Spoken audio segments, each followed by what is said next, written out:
Dans cette vidéo, on va voir comment enlever votre carburateur de la Beta 125RR de 2021. Donc précédemment, vous pourrez voir d'autres vidéos dans lesquelles on a vu comment enlever la boucle arrière, donc la retourner pour avoir plus facilement accès à ce carburateur, ainsi que comment enlever son réservoir dans une autre vidéo aussi, où tout est détaillé, voilà, sans avoir besoin de vraiment tout débrancher et enlever la cartouche du coup d'échappement.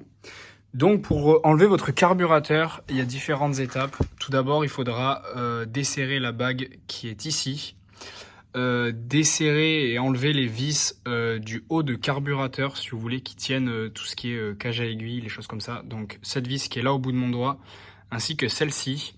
Et ensuite, débrancher ces faisceaux électriques qui sont reliés à ce système électronique directement fixé sur votre carburateur. Je m'occupe de desserrer celle-ci, d'enlever ces vis-là et de débrancher le faisceau électrique qui est ici. Et je vous retrouve juste après pour pouvoir enlever le carburateur et le dévisser cette vis-là.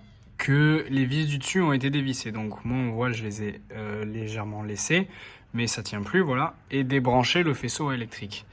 Vous allez très délicatement, avec votre main, retirer la cage à aiguille. Donc je pense que je vais couper un peu parce que il vaut mieux que je le fasse à deux mains. À l'intérieur, vous avez un petit crochet qui permet de la faire remonter aussi, voilà. Donc l'idéal, c'est qu'avec un doigt, vous voyez, vous le poussiez, vous le ramenez vers vous, vers l'extérieur, voilà. Et avec l'autre main, vous sortez toute la cage à aiguille. Il faut faire assez attention avec ça parce que c'est quand même assez fragile, c'est très important pour le bon fonctionnement de la moto. Donc je vais le faire avec deux mains et je vous reprends juste après. Voilà, donc moi j'ai ma cage à aiguille qui est ici, donc je l'ai mise sur le côté là avec le ressort en essayant de pas trop le plier. Les vis, vous voyez qu'elles tiennent, voilà, elles partent pas.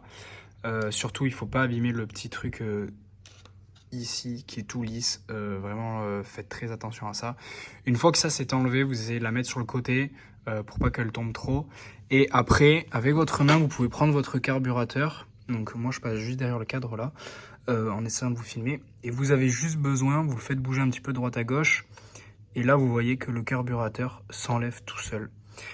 Et vous pouvez directement après le retirer. Donc vous avez les diurites et tout qui vient, voilà, tout en même temps. Donc vous avez votre carburateur qui coule un peu, il perd un peu d'essence.